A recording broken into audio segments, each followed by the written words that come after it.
Merci de me recevoir.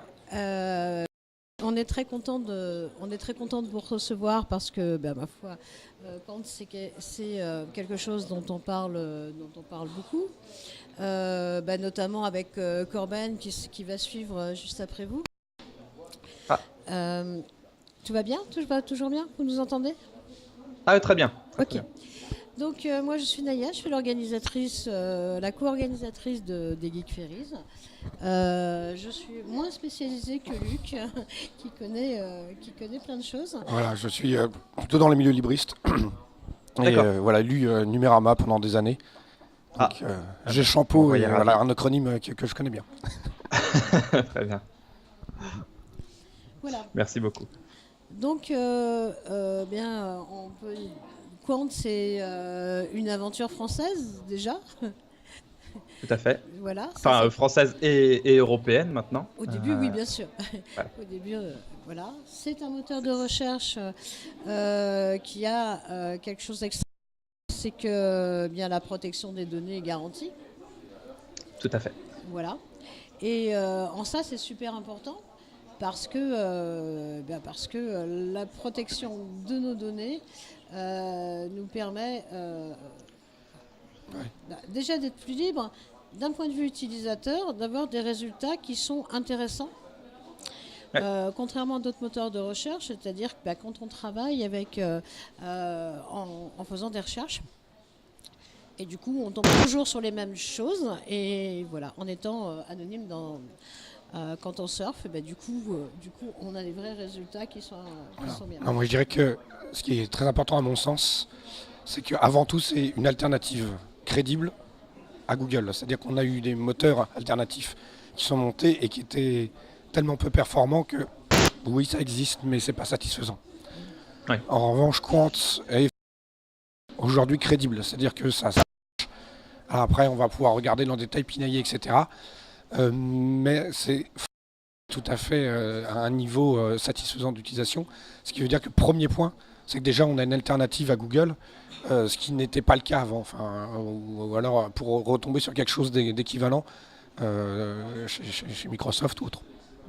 Alors, Quant, c'est combien de visites maintenant par jour? Alors, par jour, je ne saurais pas vous dire. Par mois, on a dépassé les 50 millions. Donc c'est quand même assez considérable quand on pense de là où on vient et les petits moyens qui avaient été développés à l'origine, enfin qui avaient été mis à l'origine par les fondateurs, petits moyens en termes financiers par rapport à ce que sont les géants du marché et surtout Google qui lui pèse quelques petits milliards de dollars. Donc venir avec même pas quelques petits millions au départ, c'était et réussir à 4-5 ans plus tard à avoir plus de 50 millions d'utilisateurs par mois, c'est assez énorme. En termes de part de marché, on évalue, selon les sources, entre 2 à 4% de part de marché en France. Sachant que Google, c'est plus de 91-92% de part de marché. C'est beaucoup, en fait. Chaque point de part de marché qu'on arrive à prendre, c'est vraiment une victoire assez importante. Donc, voilà. Donc j'ai vu moi cette courbe des visites sur Wiki, et c'est vrai qu'elle est quand même vraiment très impressionnante. C'est pas du tout. On fait actuellement, on est sur une tendance à plus 20% chaque mois. Ce qui est C'est énorme. vraiment c'est vraiment c'est énorme. Puis du coup, c'est exponentiel parce que ça veut dire que chaque mois, vous prenez encore plus d'utilisateurs que le mois d'avant. Donc c'est effectivement c'est vraiment en train de décoller. Et les gens en train de réaliser que Quant est une alternative effectivement crédible parce que quand ils l'utilisent, ils voient qu'ils ont finalement très très peu de... Donc c'est vrai qu'en tant qu'utilisateur, moi je peux témoigner que sur Quant, je peux faire des vraies recherches et non pas devoir scroller plusieurs pages qui vont essayer de me vendre quelque chose que je recherche. Donc déjà, pour les gens qui travaillent avec la recherche sur Internet, c'est vraiment la solution en fait. Voilà. Sauf avec cette petite tendance de me donner des résultats en tchèque, je pense. Ah oui. Ah bah oui, quand on est anonyme, on est anonyme. C'est une belle langue. C'est une très belle langue. Alors ça, soit ça dépend des mots les Tchèques, je sais pas. Non, je pense que c'est Sinon, plutôt le VPN. Hein. ouais, alors il peut y avoir parfois des petits soucis de réglage des langues en fonction de... Parce qu'on géolocalise pas, mais on est quand même obligé d'avoir au moins la nationalité par rapport à l'adresse IP, donc le pays, qui permet de savoir qu'un utilisateur qui se connecte depuis l'Italie, on va plutôt lui lancer par défaut l'interface italienne, par exemple. Ça, bon, il peut y avoir parfois des petits bugs, c'est rare, mais Moi, je le prends pas on pourra comme un regarder bug ça en ensemble. fait. Je le prends comme un choix et surtout quoi. J'ai Ouais, deux résultats et c'est tout quoi. Ça n'a rien à voir avec la quantité de pubs qu'on peut croiser, enfin de pubs dissimulées, voire pas dissimulées, qu'on peut trouver sur Google. Enfin sur Google, les mais résultats qui ne sont pas opportuns, ouais. on en a facilement une page.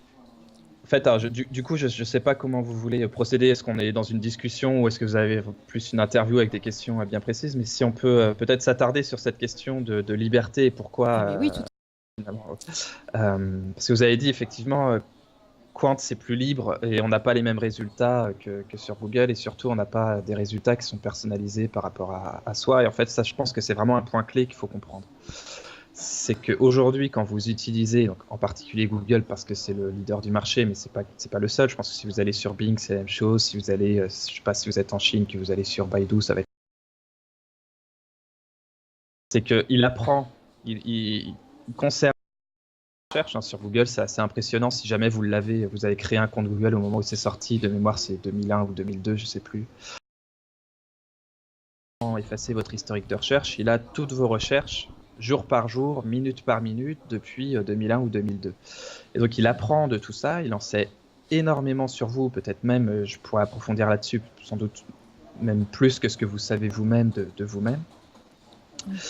Et il se sert de ça pour choisir les résultats qui vous sont affichés ou ceux qui vous sont effacés, ce qui est un peu la même problématique qu'on voit dans une autre mesure sur Facebook, ou en fonction de la communauté que vous avez, donc les amis que vous avez, mais aussi en fonction des messages sur lesquels vous vous attardez, ceux que au contraire vous ne regardez jamais, etc. Il apprend en tout cas il croit apprendre à vous connaître, à savoir ce qui vous intéresse et finalement à ne plus vous afficher que ce qui vous intéresse le plus parce que c'est ça qui vous retient sur la plateforme. Et vous n'êtes même plus conscient des résultats qui vous ont été cachés, que vous auriez peut-être apprécié ou qui vous aurait apporté un point de vue qui est peut-être pas celui que vous avez l'habitude de lire d'habitude, mais qui aurait enrichi votre point de vue à vous. Et donc vous vous retrouvez complètement manipulé, même si c'est pas forcément l'intention de Google ou de Facebook, mais de fait vous êtes manipulé parce que on ne vous montre plus que l'information qui a été préfiltrée pour vous, et vous ne savez plus si l'information que vous voyez, c'est parce que c'est entre guillemets l'information objective la plus intéressante sur le sujet, ou est-ce que c'est parce qu'on vous a caché des résultats parce qu'on a jugé que ces résultats n'étaient pas souhaitables pour vous, parce que ça pouvait heurter vos sensibilités, parce que ça ne correspond pas à vos centres d'intérêt habituels, parce que vos amis, ça ne les intéresse pas, etc. etc. Et donc là, quand on parle de liberté sur la protection des données personnelles et le fait qu'on ne va pas utiliser votre historique, c'est vraiment conserver ça, c'est conserver votre libre vous-même faire le tri dans les informations qui sont intéressantes ou pas intéressantes par rapport au sujet que vous recherchez. Sachant que si on a le malheur de s'intéresser à un nouveau sujet, ce filtrage de Google est finalement contre-productif parce qu'il va continuer à nous proposer des choses dans la veine de ce sur quoi on s'est intéressé initialement. Et du coup, on est enfermé.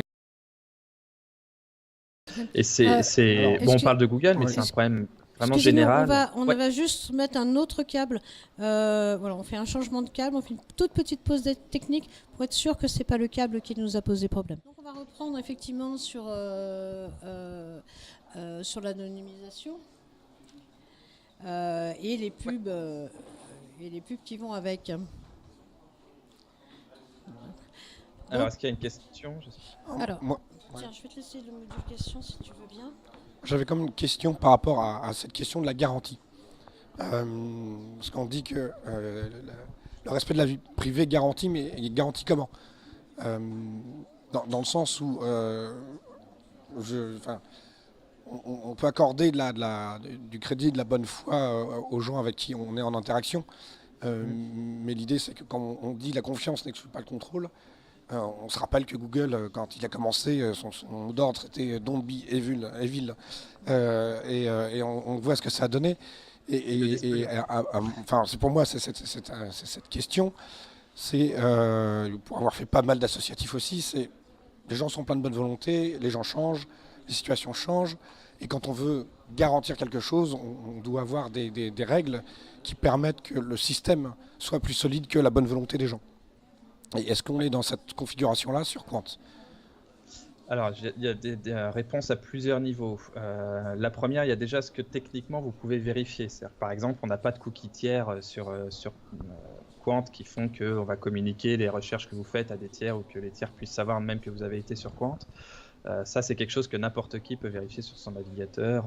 D'ailleurs, je conseille une petite pub au passage pour Next Impact, qui a un outil qui s'appelle KeyMeTrack, qui est une extension qu'ils ont sorti sur Firefox et sur Chrome, qui permet de voir les différents sites internet avec lesquels vous interagissez quand vous allez sur un site. Alors souvent, quand vous allez sur des sites par exemple de grands médias, vous voyez que c'est assez affligeant parce que juste vous connecter sur un site de journal, vous voyez qu'en fait vous vous connectez à 80, 100, 150 sites différents qui savent que du coup vous allez consulter ce journal-là et qui peuvent même savoir quel article, combien de temps vous êtes resté, etc. Ça c'est un premier problème. Sur Quant, vous ne l'avez pas, donc ça vous pouvez le vérifier. Après, il y a malheureusement en France, et en Europe, il n'y a pas de label véritablement qui va certifier qu'on ne fait pas de collecte de données personnelles. C'est quelque chose qu'on discute avec la CNIL pour avoir, mais au niveau juridique, c'est pas évident pour eux. Ils n'ont pas les outils juridiques qui permettent de le faire aujourd'hui. Je sais qu'ils sont en train d'y travailler, mais ils sont venus contrôler Quant de mémoire, c'était fin 2015. Et donc vérifier que tout était clean. Vous pouvez leur demander à tout moment d'ailleurs de produire ce rapport. Il y a pas de, nous on a absolument rien à cacher. On met de plus en plus en open source ce qu'on développe. On a maintenant une bonne partie du front du front office qui est open source. Sur le back office, c'est plus compliqué parce qu'on a des problèmes de sécurité aussi. En tant que moteur de recherche, on doit se prémunir contre la grande difficulté d'un moteur de recherche, c'est les spammers qui vont chercher à profiter des failles d'un algorithme ou de la manière dont un algorithme fonctionne pour essayer de positionner artificiellement des sites en tête. Donc là, on a un problème à résoudre, mais on est en train de travailler dessus pour pouvoir mettre en open source la manière dont on va même classer l'information pour que chacun puisse regarder comment ça fonctionne. Et donc sur la partie front, vous pouvez voir que on fonctionne sans avoir besoin de collecter vos données personnelles, de savoir que vous êtes un homme, une femme, ou d'aller aujourd'hui communiquer.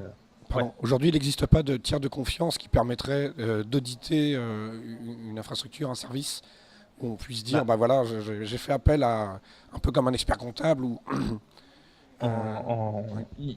Il y en a sur le marché, entre guillemets, il y en a des tiers de confiance. Le problème, je plaide coupable, c'est un peu moi qui freine, mais parce que je suis directeur de l'éthique chez Quant. Donc moi déjà, j'ai été recruté pour voir en interne comment ça se passait, mais sur les tiers de confiance, ça me gêne toujours un peu parce que la très très grande majorité, ce sont des entreprises privées qui créent des pseudo-labels respect de la vie privée, mais en fait, quand on va regarder le cahier des charges pour avoir le fameux label, c'est tellement large que beaucoup d'entreprises qui sont loin d'être aussi respectueuses que Quant pourraient l'avoir. Et donc, pour moi, ce label ne vaut rien. Et de toute façon, ça s'explique, puisqu'une entreprise privée qui vend de la certification, elle a un intérêt à ce qu'un maximum d'entreprises viennent acheter ce label. Donc, c'est ce qui fait qu'il va y avoir un cahier des charges qui est très large. Après, il y a des solutions qui sont en train d'être mises en place pour avoir des labels à différents degrés. Donc, certains qui vont être entre guillemets premium, sur lequel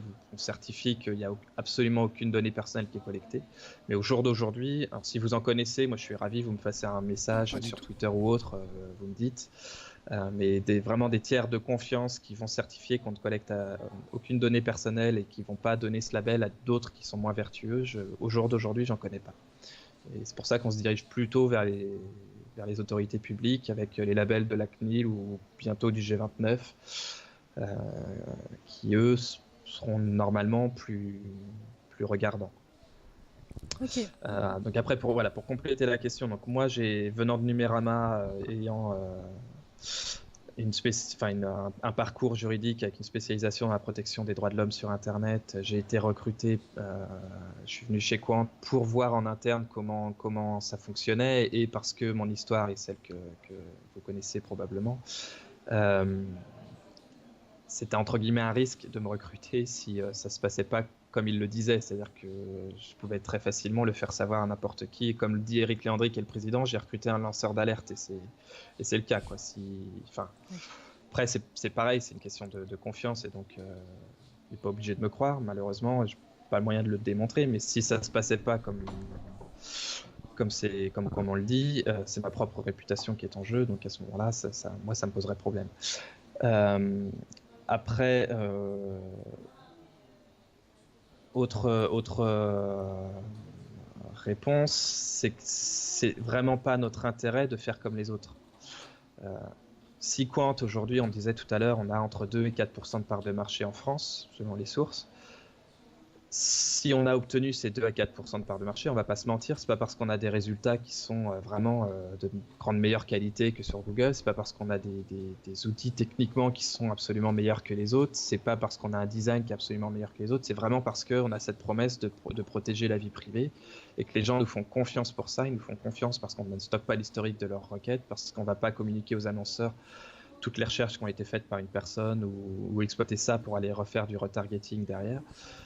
Et si jamais on mentait et que ça se savait, et de toute façon ça finirait par se savoir, c'est quelque part tout le business model qui s'effondre puisqu'on perdrait la confiance de l'utilisateur. Et la confiance, pardonne pas au traître, effectivement. Oui. Alors, moi je sais pas parce que c'est uniquement je sais pas, de mon côté utilisateur, je suis pas forcément sûre que ça soit, on est plus positif que ça soit parce que la protection des données est garantie. Moi, je sais que du côté utilisateur, et c'est un mot qu'on se passe très vite, on a des données qui sont des résultats qui sont intéressants, qui nous permettent de faire quelque chose avec. Mais parce que vous comprenez qu'on vous profile pas, je pense. Oui, mais quelque part, les résultats qu'on vous donne sont les mêmes que ceux qu'on donne aux autres pour les mêmes requêtes. Oui, plus ou moins. Et ça, après, moi, je suis pas dedans. Ce que je peux témoigner que j'ai avant tout d'habitude sur d'autres moteurs de recherche, je vais avoir de la pub en fait. Hein, c'est les GAFAM qui vont passer souvent devant. Et alors que moi, c'est voilà, quand c'est un raccourci, en fait, je vais au résultat. Je vais repréciser ce que j'ai dit.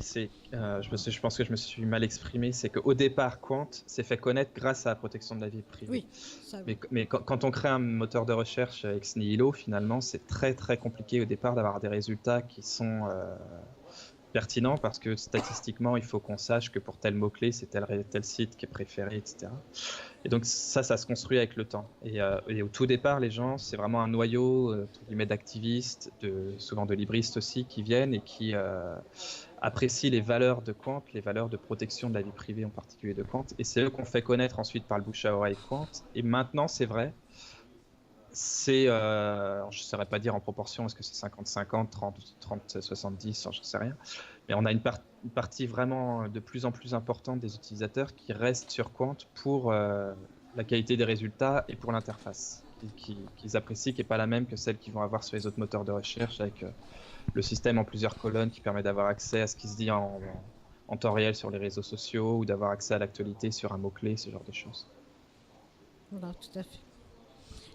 Ça me semble important. Alors, moi, j'ai noté que dans Quant, en fait, on a souvent l'impression, le public a souvent l'impression que quand quelque chose se crée, on va dire de cette qualité, avec un cahier des charges aussi important, ça se fait toujours contre la volonté du gouvernement, etc. Alors que là, pas du tout. C'est de ce que j'en ai vu, Quant, c'est quelque chose qui s'élabore en concertation aussi ou avec l'apport financier de l'Europe et du pays. Alors, apport financier. Donc, Quant, historiquement, c'est des actionnaires privés, exclusivement des actionnaires privés, donc qui sont les fondateurs, quand ils ont créé donc l'entreprise Quant en 2012. Ensuite, ils ont levé des fonds auprès d'un autre actionnaire privé qui reste aujourd'hui un actionnaire très important de Quant, qui est le groupe de presse allemand Axel Springer, qui est arrivé en courant 2014, je crois. Et c'est uniquement depuis début 2017 qu'on a un nouvel actionnaire qui est la Caisse des dépôts. Voilà. Mais qui a même investi dans, alors je sais plus comment ils appellent ça exactement, mais c'est entre guillemets, ils investissent pas l'argent public qui est lié aux impôts, ils investissent les profits qu'ils ont fait avec d'autres investissements. Donc c'est les fonds privés de la Caisse des dépôts. D'accord, ok. C'est pour ça qu'ils tiennent beaucoup à cette distinction-là. Après, c'est vrai qu'on est, mais c'est finalement assez récent, qu'on est soutenu par l'État parce que l'État a compris que Quant c'était maintenant une entreprise crédible et qu'il y avait vraiment des enjeux de souveraineté très importants au fait qu'on ait un moteur de recherche européen qui soit puissant. Parce que finalement, il y a énormément d'enjeux derrière un moteur de recherche, notamment de protection de la... Alors, non pas seulement de la vie privée des données personnelles des citoyens, même si c'est quelque chose d'extrêmement important, mais aussi des secrets diplomatiques, des secrets d'entreprise, parce que quand vous êtes une grande entreprise, que vous faites des travaux de recherche sur un futur brevet, ou je sais pas quoi, vous travaillez sur une invention, quand vous utilisez un moteur de recherche américain, vous faites vos recherches sur Internet qui sont liées à ce sujet-là, sachant que la NSA, et c'est pas juste la paranoïa quand je dis ça, c'est vraiment la réalité des choses. Oui. Quand la NSA a dans ses attributions de l'intelligence économique, c'est-à-dire d'essayer de comprendre ce qui se fait dans les autres pays qui pourrait nuire aux intérêts économiques des États-Unis, quand vous envoyez vos recherches sur une entreprise américaine, sur les serveurs américains, il y a d'assez fortes chances, on va le dire comme ça, que ça puisse atterrir dans les mains des services de renseignement américains qui font juste leur travail comme nous on le ferait en France si on avait des entreprises américaines qui cherchaient à pénétrer un marché en France. Enfin, tous les services de renseignement font de l'intelligence économique. En parlant de renseignement, pardon, est-ce que nous en France on a la loi de surveillance avec les fameuses boîtes noires qui sont mises chez différents intervenants, donc les fournisseurs d'accès potentiellement, mais également des intervenants techniques. Est-ce que Quant, je suppose que l'information peut être confidentielle, mais est-ce que Quant est sollicité et a des équipements de la partie renseignement française? En fait, non, pour une raison simple, c'est que ça servirait à rien, parce que ça aurait un intérêt si on stockait des données, et là, du coup, on pourrait donner accès à ces données-là. Mais finalement, même si les services de renseignement venaient installer ces fameuses boîtes noires là, qui ont été prévues par la loi renseignement, ça ne donne accès qu'aux données de connexion. C'est-à-dire, en gros, ce sont les métadonnées, mais ça ne donne pas accès notamment aux recherches que vous faites. Et du coup, nous, sachant que de toute façon, on est incapable de lier une adresse IP à une requête ou même à un site que vous avez consulté, juste savoir que telle adresse IP a été sur Quant, en termes d'intérêt pour un service de renseignement, il est nul, quoi.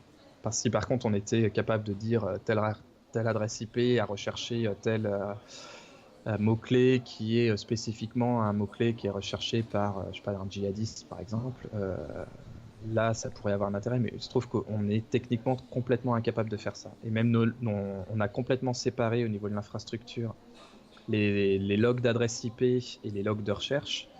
Donc même les ingénieurs de nos services de sécurité qui eux travaillent plutôt sur la lutte contre les robots spammers et qu'il faut bloquer parce que sinon nos serveurs seraient complètement saturés, eux ont accès à la liste des adresses IP qui tentent d'accéder au système d'information, mais par contre les requêtes qui sont faites c'est sur un log séparé, c'est pas les mêmes personnes qui ont accès.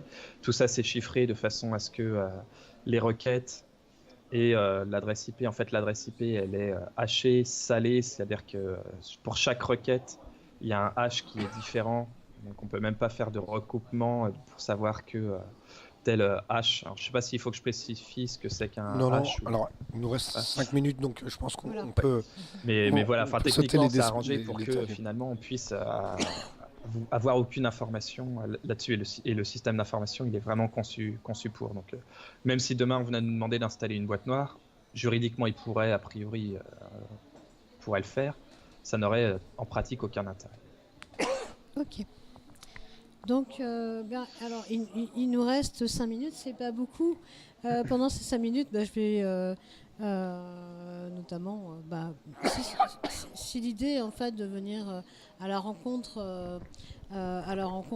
des gens du public des Geek Ferries, eh bien c'est avec plaisir que nous continuerions cette conversation durant les différents événements qu'on fait. Nous on a la même démarche, c'est-à-dire qu'on n'est pas on est un événement, on n'est pas dans une démarche commercial, on est dans une démarche de hacking. C'est quelque chose qui se fait avec nos visiteurs à qui on va pas avoir la prétention de dire on apprend, mais à qui on propose des outils, on propose des solutions et on propose tout cela en expliquant pourquoi. C'est-à-dire notamment sur répondre à je n'ai rien à cacher, qui vient spontanément dans la bouche de quelqu'un qui ah mais oui la vie est belle mais moi j'ai rien à cacher, tout va bien. Voilà, ça c'est notre démarche et on essaye effectivement d'expliquer aux gens qui arrivent chez nous pour le plaisir par exemple du jeu ou quel qu'il soit, le jeu de rôle, le jeu vidéo, etc. Et on leur propose justement un accès à comprendre, à utiliser, etc. Et ça fonctionne plutôt bien. Donc voilà, si vous voulez nous rejoindre lors des prochains événements, ça sera avec plaisir. Et pour le public, en 5 minutes de plus. Donc on a un peu de rab, si vous êtes disponible. C'est peut-être l'occasion d'évoquer tout ce qui va arriver sur Quant. J'ai vu qu'il y avait de la carto, il y a plein de nouveaux services en préparation. Peut-être parler également de la partie shopping, parce que je trouve, moi, c'est intéressant. Il y a une fonction shopping dans le front office. Ça m'arrive des fois de faire des recherches parce que je veux acheter un truc. Et je suis effectivement dans une démarche commerciale. Et pour moi, c'est intéressant de me dire si ça peut rapporter de l'argent à Quant, qui est un projet que je trouve sympathique, ça ne me coûte rien. Et je peux passer par ce biais-là. Et finalement, c'est une relation honnête où oui, je veux acheter un truc. On fait des propositions commerciales. Et après, il y a toute une gamme de nouveaux services que je trouve très intéressants. Si vous pouvez nous en parler, ça peut être pas mal. Ouais. Je vais pas rentrer du tout dans le détail parce que c'est pas dans notre politique d'annoncer les choses avant qu'elles soient mises en ligne. Je sais qu'on l'a fait par le passé et malheureusement on crée plus de frustration qu'autre chose parce que quand ça prend plus de temps que prévu, et en général tous ceux qui travaillent dans des startups savent que ça prend souvent plus de temps que ce qu'on pensait au départ. Ça plante toujours à un moment. Voilà, donc je vais parler d'un projet. On a beaucoup de choses dans les cartons parce que pour vous donner une idée, quand moi je suis arrivé chez Quant il y a un an, j'étais à peu près le 50e employé et au jour d'aujourd'hui, quand on se parle, on est quasiment 150. Donc et dans les 100 qui ont été recrutés après moi, il y a une très grosse majorité de profils d'ingénieurs, de techniciens. Donc il y a vraiment beaucoup de choses qui sont en train d'être développées, qui vont arriver dans les semaines, dans les mois qui viennent, sur lesquels on ne s'exprime pas encore.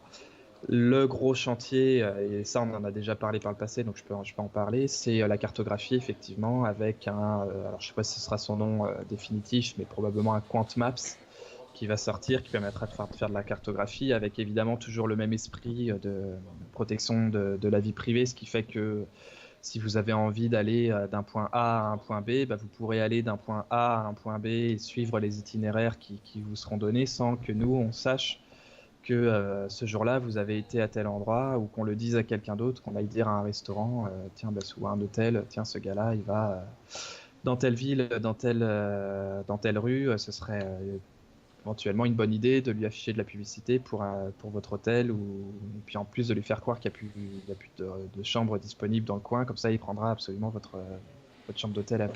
Ce qui est des choses qui se voient parfois chez les concurrents. Donc nous on sera vraiment dans la protection de la vie privée. On va forcément utiliser aussi des fonds de map qui seront des fonds de cartes qui seront basés sur OpenStreetMap. Il y a une grosse partie du développement technique qui sera mis en open source aussi pour que ça puisse profiter à la communauté. Le fonds carto exploitera OpenStreetMap ou... Ouais, tout à fait. Merveilleux. Alors il y aura différents, pareil, je ne peux pas rentrer dans les détails, il y aura différents niveaux d'information, mais le fond de carte sera basé normalement sur OpenStreetMap. Et donc avec beaucoup de couches open source, des services qui vont venir, qui vont permettre aussi d'être utilisés par d'autres, et nous de pouvoir aussi profiter des éventuelles bonnes idées qui pourraient être développées par la communauté. Donc, c'est vraiment quelque chose qu'on a envie de mettre en chantier et de mettre l'accent là dans l'année qui vient sur le logiciel libre et toutes les solutions open source qu'on peut proposer pour co-développer quelque part les services sur Quant. Et la deuxième question, j'ai oublié. Non, en fait. Oui, c'était ça. Voilà, il y avait la partie shopping aussi que je trouvais intéressante. Ah oui. Ouais. Alors c'est amusant et merci d'utiliser shopping. C'est vrai que c'est quelque chose qu'on met très peu en avant. Nous, l'idée c'est permettre aux marchands et à tous les marchands qui le souhaitent de pouvoir être référencés sur Quant. Donc ça, pour le moment, le service il est assez sommaire, hein, mais c'est pareil, ça fait partie des choses qui sont en développement. Mais avec toujours cette philosophie, donc non seulement de pas dire finalement aux marchands, si vous cliquez sur un résultat, forcément ils le savent puisque vous arrivez chez eux, mais sinon ils n'ont pas la possibilité de faire du retargeting par rapport à une recherche que vous faites si vous n'avez pas cliqué sur un résultat. Et voilà. Mais c'est aussi ne pas mettre en avant, nous, nos propres offres, comme ça peut être fait ailleurs. Donc toujours dans un esprit de neutralité et de vous proposer vraiment les meilleures offres accessibles sur Internet et pas ceux qui juste arrangent notre business, quoi. Donc ça, c'est une philosophie vraiment générale sur Quant. Essayez de vous offrir les meilleurs résultats possibles sur votre requête, les plus neutres possibles, et sans mettre en avant nos propres solutions. Voilà, parce que sur Google, moi c'est un endroit où je vais jamais, parce que déjà je vais donner des informations, alors après c'est la fin du monde. On est complètement pollué par tout ce qui vient, et c'est vrai qu'une fonction shopping est effectivement aussi intéressante. Est-ce que vous envisagez éventuellement d'avoir une sorte, comment on peut dire, de label de qualité ou de comportement des entreprises qui utiliseront ce service? Vous parlez de Google Shopping, ouais. Forcément, fallait que je la fasse. De shopping sur Quant. C'est pas quelque chose qu'on a envisagé pour le moment, mais ça peut être une bonne idée, effectivement. Alors, pas forcément sur shopping exclusivement, mais même de façon générale. Je peux vous dire, allez, ça va être une petite exclusivité, qu'on est en train de travailler à une charte éthique qui va être là dévoilée dans les jours qui viennent pour les sites internet qui s'adressent aux enfants. Où là, pour nous, la protection de la vie privée est déjà importante pour tout le monde, mais en particulier pour les enfants, et ne pas leur mettre des trackers, des choses qui vont être ou qu'on va utiliser l'enfant comme produit commercial pour que quelque part les annonceurs puissent venir les démarcher et faire qu'eux-mêmes vont aller ensuite démarcher leurs parents pour acheter telle ou telle chose. Donc on est en train de mettre une charte éthique pour les sites dédiés aux enfants qui vont permettre aux parents de savoir que sur ce site-là, l'enfant n'est pas un produit. C'est pas que le modèle économique du site, c'est pas de prendre le maximum de données personnelles de l'enfant ou du parent pour ensuite aller les revendre et essayer de comprendre dans quel cadre social évolue l'enfant pour aller lui proposer des produits de telle ou telle marque, etc. Donc là on est en train de finaliser les choses et cette charte sera mise en ligne probablement pas la semaine prochaine, mais la semaine d'après. Super. Très bien. Bon, alors là, on vient de voir apparaître le panneau terminé qui, je pense, est très explicite. Donc, voilà, on va mettre un point de suspension à cet entretien. Merci beaucoup de m'avoir reçu. Oui. Et, voilà, merci et pour le public, venu, allez, si vous n'avez pas encore fait, allez tester Quant. Oui, parce que c'est plein de bonnes nouvelles. C'est plein. Les gens qui disent c'est foutu, on n'y arrivera jamais, mais pas du tout. Quand on voit les courbes de Quant, voilà, pas du tout. Il faut y croire et c'est en y croyant qu'on y arrive. Voilà, tout à fait. Bien, merci beaucoup. Merci Guillaume. Au revoir. À très bientôt. Au revoir. Au revoir.